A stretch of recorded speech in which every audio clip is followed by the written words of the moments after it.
This is how the camel spider subverted and ate its prey.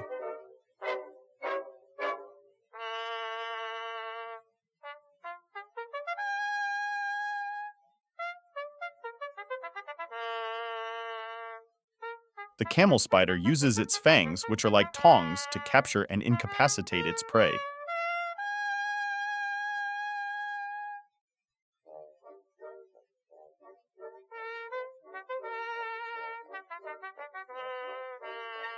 It seems like the cricket is helpless and unable to fight back.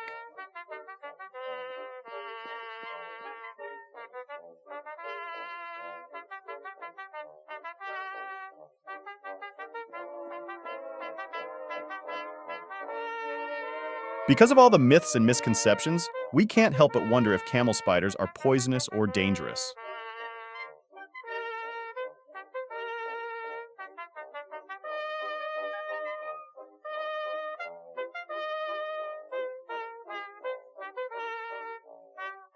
Contrary to popular belief, they don't have venom.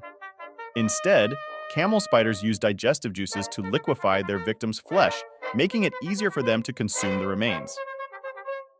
Subscribe for more.